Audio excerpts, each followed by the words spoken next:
बिस्मिल्लाहिर्रहमानिर्रहीम। अल्हम्दुलिल्लाहि रब्बिल आलमीन वस्सलातु वस्सलामु अला सय्यिदिल अंबिया'i वल मुरसलीन व अला आलिहि व अस्हाबिहि अजमईन, अम्मा बाद। काबिल एहतराम अकाबरीन मिल्लत, उलमाए किराम, बुजुर्गान दीन, नौजवान दोस्तों और साथियों,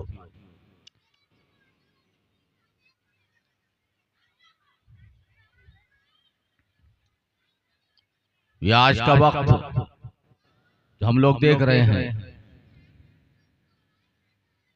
बड़ी जिम्मेदारियों वाला है।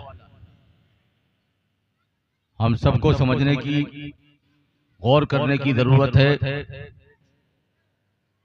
आज के हालात में मुसलमानों की क्या जिम्मेदारियां हैं। मुसलमानों को मजहबी एतबार से, समाजी एतबार से, मिल्ली और कौमी व मुल्की एतबार से मुसलमानों को अपना फरीजा किस तरह निभाना है, अदा करना है, इस सिलसिले में हमें और आपको गौर करने के लिए संजीदा होने की जरूरत है। जनाब कारी रहमतुल्लाह साहब अपने इदारे के ज़ेर एहतमाम, अपने मदरसे के ज़ेर एहतमाम साल हा साल से इजलास आम का इनेकाद करते हैं, इजलास मुनक़िद कराते हैं। और सीलमपुर के इस इलाके में, इस बस्ती में आप दीनी, मिल्ली, मजहबी, समाजी फरीजा बखूबी आप अंजाम दे रहे हैं। बहरहाल हमारे दरमियान जनाब हज़रत मौलाना शहाब आलम कासमी साहब तशरीफ फरमा है। बड़े आलिम, जय्यद आलिम, मुखलिस और कौम के बड़े हमदर्द, बावकार आलिम दीन यहाँ तशरीफ फरमा है। इसी तरह जनाब कारी अहरारुल हक जौहर अल कासमी साहब यहाँ तशरीफ फरमा है। मौलाना इम्तियाज नदवी, कारी रेहान साहब, कारी खुशदिल और दीगर हजरात यहाँ मौजूद हैं।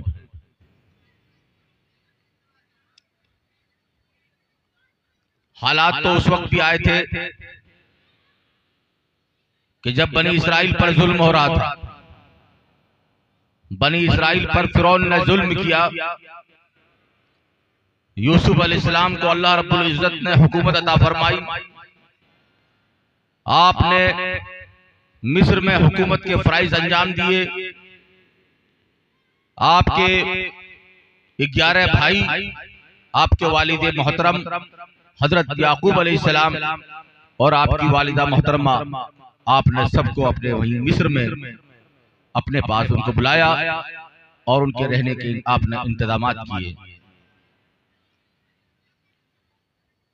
दुनिया ने देखा, दुनिया तारीख बदलती है और तारीख हालात बदलने पर मजबूर होती है कि एक वक्त वो था कि जब मिस्र में हजरत यूसुफ अलैहिस्सलाम की हुकूमत थी, आपकी खिलाफत थी।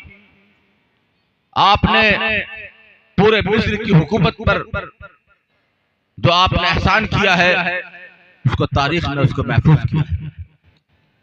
लेकिन फिर दुनिया ने देखा, इसी सूरज ने देखा, इसी चांद ने देखा, इस जमीन पर जब यूसुफ अलैहिस्सलाम की कौम बनी इसराइल अमल से, ईमान से, दीन से, दीनी तकाजे से, कुरानी ये जो दीनी जो अल्लाह की तरफ से किताब आए जो उनको मिली थी और पैगाम जो मिले थे, उनसे जब वो लोग हट गए, अल्लाह के कलाम से हट गए, तो फिर अल्लाह रब्बुल इज्जत ने उन पर जालिम हुकूमत को मुसल्लत कर दिया।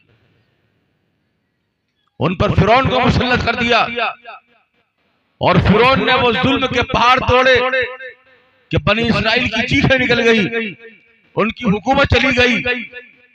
मंडी और मार्केट में जो उनका दबदबा था, वो दबदबा खत्म हो गया और वो लोग मजलूम हो गए, जंजीरों में जकड़े हुए थे, निहायत परेशान, परेशानी के आलम में और अपनी मुसीबत का रोना, गम और अफसोस और निहायत परेशानी की जिंदगी गुजारने पर मजबूर थे। अल्लाह के सामने रोना, परेशान होना, गमगीन और मायूस होना, उस मौके पर अल्लाह ताला ने फिरौन को एक ख्वाब दिखाया और फिरौन ने ख्वाब में देखा कि बनी इसराइल में एक बच्चा पैदा हुआ है और उस बच्चे की वजह से मेरी हुकूमत चली गई, मेरी हुकूमत का तख्ता पलट गया है।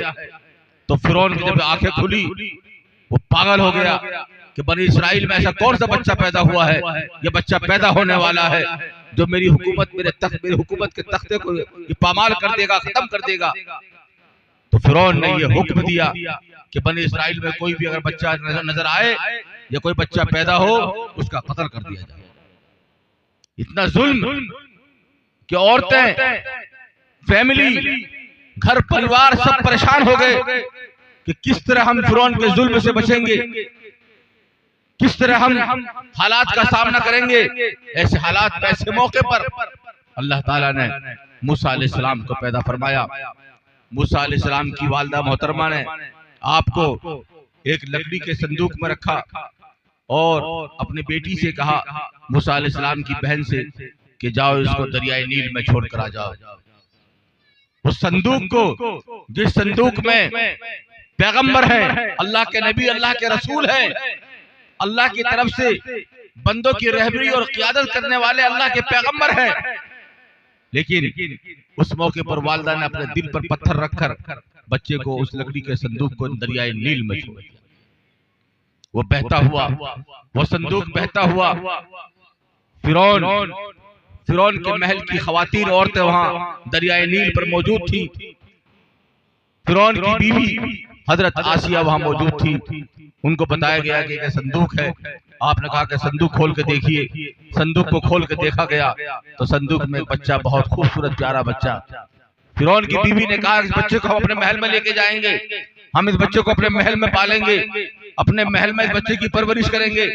मूसा अलैहिस्सलाम को लेकर वो घर पहुंचती है, अपने महल पहुंचती है।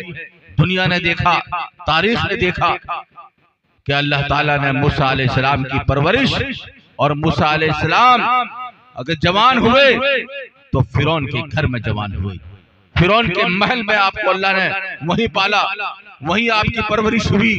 फिरौन के घर में मूसा अलैहिस्सलाम जवान हुए।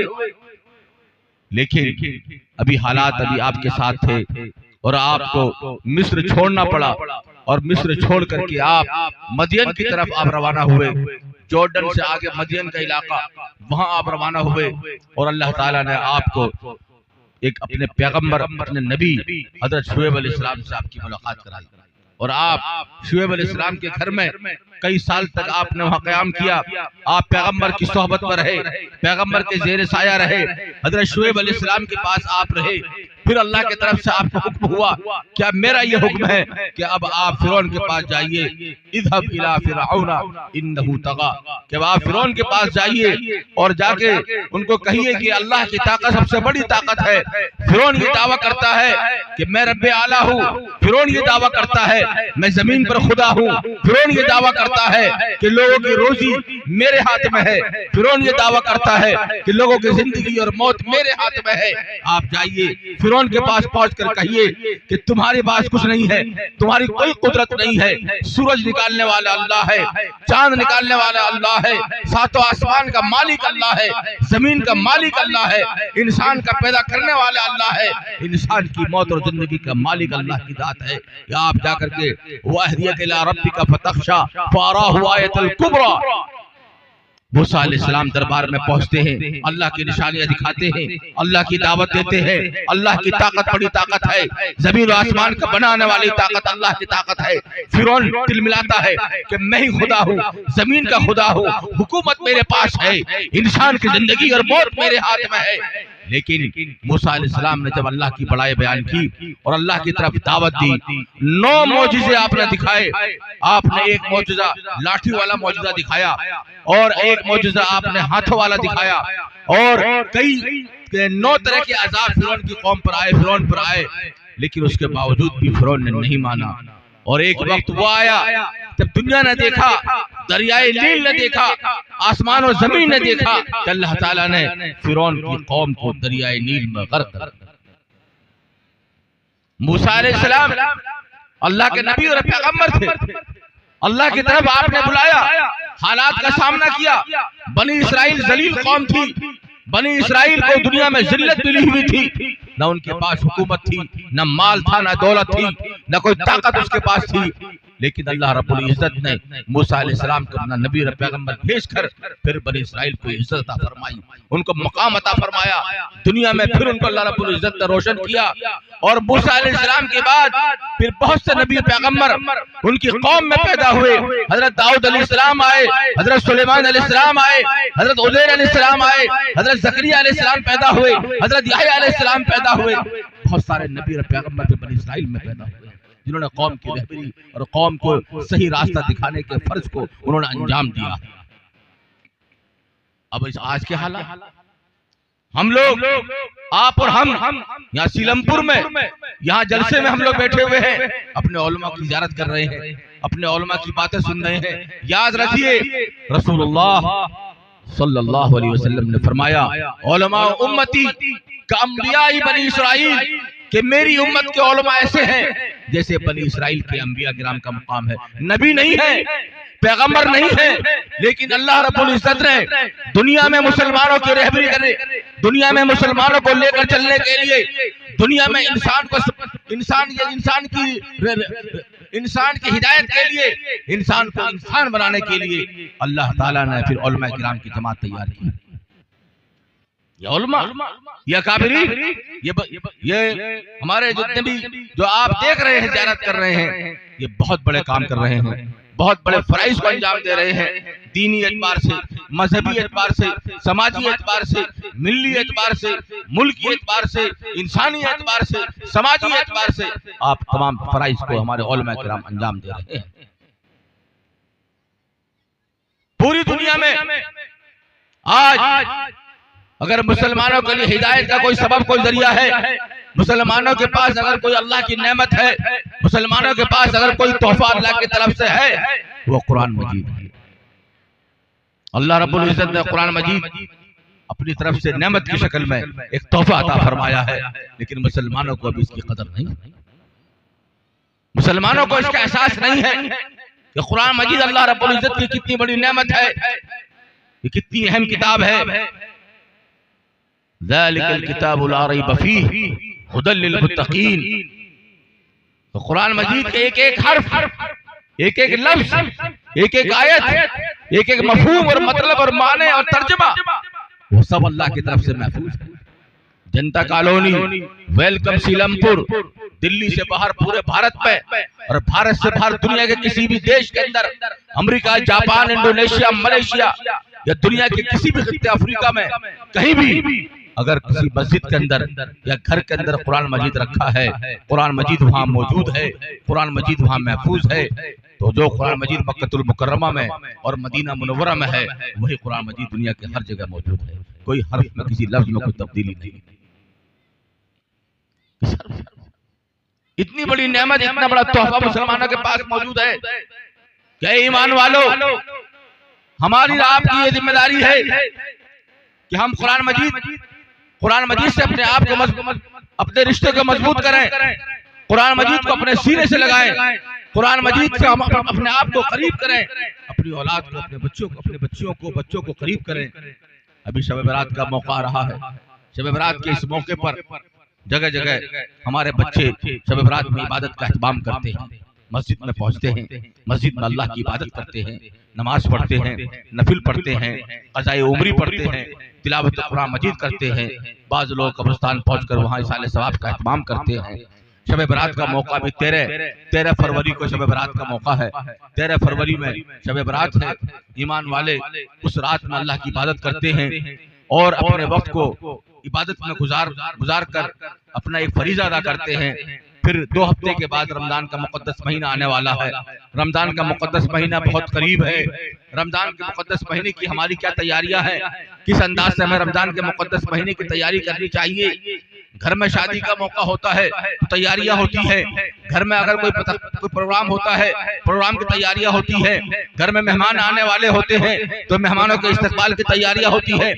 माह मुबारक रमजानुल मुबारक के महीने की आमद है। इस मुबारक महीने के लिए हम अपनी तरफ से क्या इस्तकबाल कर रहे हैं, इस्तकबाल का हमारा क्या अंदाज है। सबसे अहम चीज ये है, हमें ये मालूम होना चाहिए कि ये मुकद्दस महीना वो मुबारक महीना है जिस मुबारक महीने में अल्लाह ताला ने अपने कुरान, अपने कलाम को उसी महीने में उतारा था। इन्ना अंज़लनाहु फी लैलतिल क़द्र वमा अदराका मा लैलतुल क़द्र लैलतुल क़द्रि खैरुम मिन अल्फि शहर। इस मुबारक महीने में एक रात, ऐसी रात आती है 1000 महीने से अफजल है। उस रात में अल्लाह रब्बुल इज्जत ने कुरान मजीद को नाजिल फरमाया।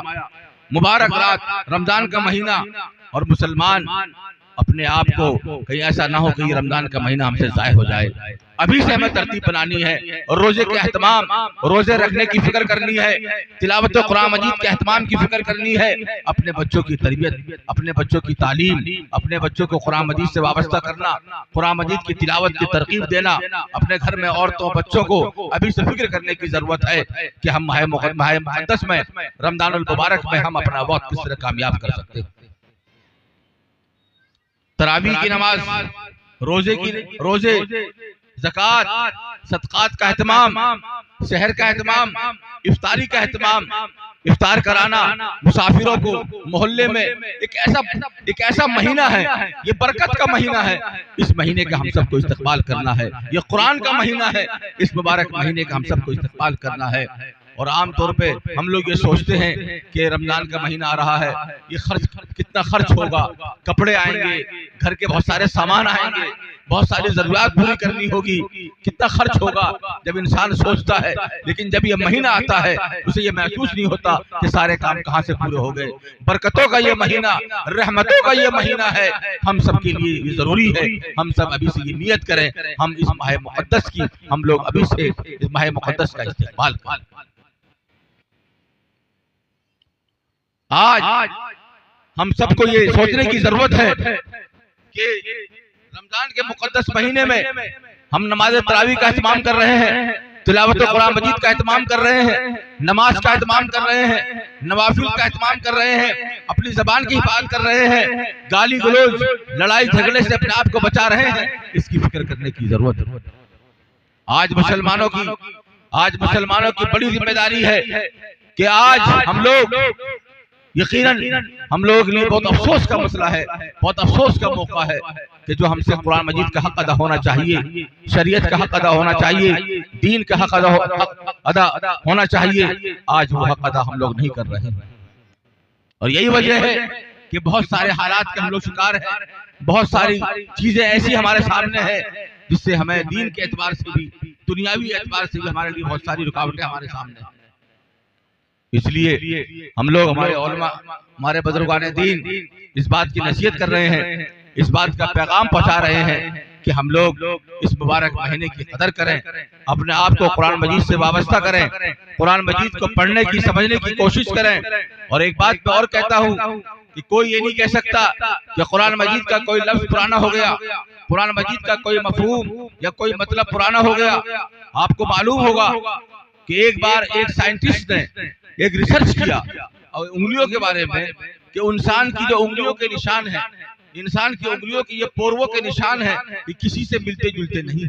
किसी साइंटिस्ट ने इस पर रिसर्च किया। जैसे हम लोग कहीं स्टैंप लगाते हैं या कहीं अंगूठा लगाते हैं, तो आधार कार्ड पे भी हम लोग उंगलियों के निशान लगाते हैं, तो आधार कार्ड पे मशीन पर उन्हीं के नाम निकल कर आते हैं जिनके वो निशान, उनकी उंगलियों के निशान होते हैं।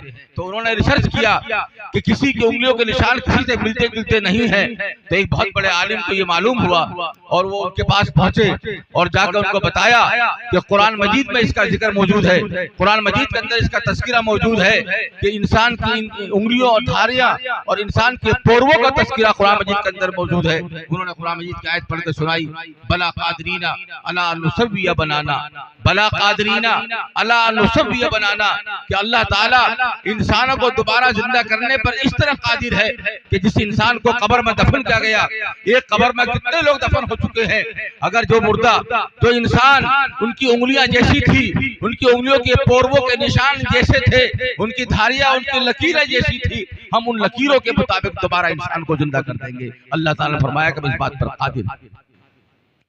यहाँ अल्लाह ताला ने इंसानों की उंगलियों और पोरवों का जिक्र फरमाया कि हम इंसान को इस तरह, हम इस बात पर कादिर है, हमारी कुदरत यह है कि हम इंसानों को दोबारा जिंदा करने के इस तरह कादिर है। वो साहब मुसलमान हो गए। क्या अंग्रेजों का ये मिजाज है, जब वो रिसर्च करते हैं तो उनका ये मिजाज है कि यहाँ हमसे पहले कोई नहीं पहुंचा, लेकिन उन्होंने कहा कि इसका तज़किरा कुरान मजीद के अंदर मौजूद है। तो कुरान मजीद वो किताब है जिसमें सारे उलूम है, दुनिया का इल्म है, आखिरत का इल्म है, इंसानी उलूम है, दुनियावी जितने भी उलूम है उन चीजों का तज़किरा कुरान मजीद के अंदर मौजूद है। इसी तरह हम लोगों को ये मालूम है कि बहरे अटलांटिक महासागर के अंदर अमेरिका में दो समंदर एक साथ बहते हैं। एक का पानी हरा है और एक का पानी गदला पीले रंग का पानी, और एक साथ समंदर में दोनों पानी एक साथ बहते हैं। तो कुछ लोग जो साइंटिस्ट थे उन्होंने इस पर रिसर्च किया, ये तहकीक करने के लिए कि ये दो तरह का पानी एक साथ बहता है, ना इधर का पानी इधर आता है ना इधर का पानी इधर आता है, और ये दूर तक समंदर ही समंदर है। क्या वजह है? जब उन्होंने इसकी तहकीक की, उन्होंने इस पर रिसर्च किया, गोताखोर समंदर के अंदर पहुंचे, उन्होंने पता लगाया, तो हमारे उलमा किराम को मालूम हुआ। तो उलमा किराम उनके पास पहुंचे और पहुंच के उनसे पूछा कि आपने क्या तहकीक की है, आपने क्या इसमें क्या खोज की है। उन्होंने कहा कि हम लोगों ने ये पता लगाया है कि इसके बीच में कोई दीवार है, कि वो दीवार पानी को रोके हुए है। तो मौलाना साहब ने कुरान मजीद की आयत पढ़ के सुनाई, मरजल बहरैनि यल्तक़ियान बैनहुमा बरज़खुन ला यबग़ियान। उन्होंने कुरान मजीद की आयत पढ़ी और पढ़कर बताया कि अल्लाह ताला ने सूरह रहमान के अंदर कुरान मजीद में फरमाया है दो तरह का पानी एक साथ बहता है, दो समंदर साथ बहते हैं, बैनहुमा बरज़खुन, हमने उसके बीच में एक दीवार बनाई है, वो दीवार पानी को रोके हुए है। कि पानी में ये हिम्मत नहीं है कि इधर पानी इधर मिल जाए, इसका तज़किरा कुरान मजीद के अंदर मौजूद है। वो साहब मुसलमान हो गए। उन्होंने कहा कि हमसे पहले कोई नहीं पहुंचा, लेकिन कुरान मजीद के अंदर इसका तज़किरा मौजूद है। इससे अंदाजा ये होता है कि कुरान मजीद ये इंसानों की किताब नहीं है, बल्कि अल्लाह की तरफ से, खुदा की तरफ से नाज़िल शुदा मुसलमानों की किताब मिली।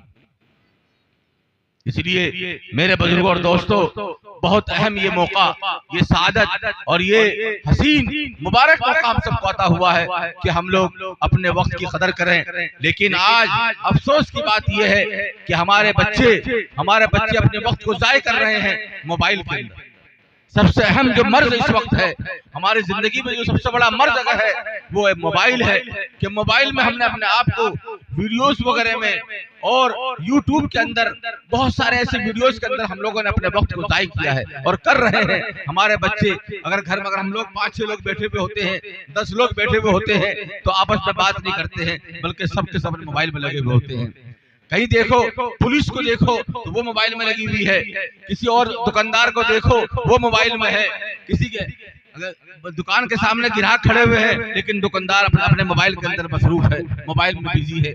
आज लोगों के पास वो मोबाइल, वो एक ऐसी यूं कहा जाए कि मुसलमानों के नहीं बल्कि इंसानों के वक्त को ज़ाय करने वाला बना। आज कुरान मजीद की तिलावत का शौक निकल गया, कुरान मजीद पढ़ने की जो तलब हमारे अंदर थी वो तलब निकल गई, कुरान मजीद से रग़बत निकल गई, कुरान मजीद से मोहब्बत निकल गई। मोबाइल ने हमारे औकात को इतना ज़ाय कर। मेरे दोस्तों बुजुर्गों, ऐसी सूरत हाल हम सबके सामने है, लेकिन हम ये कहना चाहते हैं कि ऐसे हालात में ही, ऐसे मौके पर भी हम लोगों को अपना फर्ज निभाना होगा, चाहे हालात कैसे भी हो, चाहे दुनिया में कितने फितने फैल जाए, दुनिया में कितनी चीजें सामने आ जाए, कितनी रुकावटें सामने आ जाए, लेकिन ईमान वाला, जो ईमान वाला है, जो मुसलमान है, ईमान वाला है, वो अपने ईमान पर कायम रहकर और अपने वक्त की और अपने अमल की हिफाजत करेगा इंशाअल्लाह। इसी के साथ साथ मैं आखिरी बात करके अपनी बात पूरी करूंगा कि हमारी बच्चियां, हमारी बेटियां जिस तरह आज दीन और ईमान से दूर हो रही है, किसी के बहकावे में, पैसे की लालच में या किसी और बहाने से, जिस अंदाज से हमारे बच्चियां और बेटियां दीन और ईमान से निकल रही है, ये बहुत अफसोस की अल्लाह तबारक व तआला। हमारी बेटियां, हमारी बच्चियां देखो, अगर दीन नहीं है, अगर जिंदगी में ईमान नहीं है, तो ना दुनिया मिली ना आखिरत मिली। इसलिए आज हमारे बच्चों को भी तरबियत की जरूरत है, नौजवान लड़कों को आज तरबियत की जरूरत है, बच्चियों के लिए भी तरबियत की जरूरत है। आज हम सब के हमारे उलमा किराम में तशरीफ फरमा है, इस सिलसिले में हमें आपको गौर करना है, जगह जगह हमें तरबियती कैंप लगाने हैं, बच्चों के लिए, बच्चियों के लिए, ताकि हमारी दीनी ईमानी तरबियत हो सके, हम किसी के बहकावे में ना आ सके। चाहे पैसा हमारे सामने हो, शोहरत हमारे सामने हो, दौलत हमारे सामने हो, हुकूमत हमारे सामने हो, लेकिन ईमान के मुकाबले में कोई चीज सामने नहीं आ सकती है। इस तरह हमें अपने बच्चों को बनाना है, वरना हमारे बच्चे नशाखोरी के शिकार हैं, हमारे बच्चे आज दूसरों के बहकावे में हैं, आज हमारे बच्चे अपने वक्त को ज़ाय कर रहे हैं। आज हमारे बच्चों को समझने की जरूरत है, अपने अखलाक को दुरुस्त करना है। बात बात पर गाली देना, गंदे रहना, नापाक रहना, खड़े होकर पेशाब करना, लड़ना झगड़ना और मार देना, बहुत सारे ऐसे काम हैं जो आज हम अपने बच्चों को समझाने की और समझने की जरूरत है। एक तरफ बच्चों की तरबियत, एक तरफ बच्चों की तरबियत, एक तरफ हमें माह मुक़द्दस का इस्तिक़बाल करना है, कुरान मजीद की तिलावत का इत्माम करना है, और हम सबको ये दुआ करनी है कि अल्लाह ताला हमारे उलमाए किराम की मेहनतों को और उनकी कोशिशों को कबूल फरमाए। इस इदारे को अल्लाह ताला तरक्कियात से नवाजे। कारी रहमतुल्लाह साहब ने माशाअल्लाह ये सिलसिला हमेशा साल से जारी रखा है, उनके इस सिलसिले को अल्लाह ताला कबूल फरमाए, उनकी मेहनतों को कबूल फरमाए, उनके इदारे को कबूल फरमाए। और आप हजरात से गुजारिश ये है कि आप हजरात वक्तन फवक्तन उनके मदरसे का ख्याल रखें, उनके मदरसे के ताउन फरमाए, ताकि मदरसा अपनी खिदमत को अंजाम देता रहे और बखूबी तालीमी व तरबियती खिदमत जो इस मदरसे के ज़ेर एहतमाम जारी है, अल्लाह ताला उसको आगे भी हमेशा जारी रखे। अल्लाह ताला हम सबके बैठने को, सुनने को और कहने को, बोलने को और हमारे अमल को कबूल फरमाए, और इस जलसे को अल्लाह ताला कबूल फरमाए। वमा अलैना इल्लल बलाग। जज़ाकल्लाह।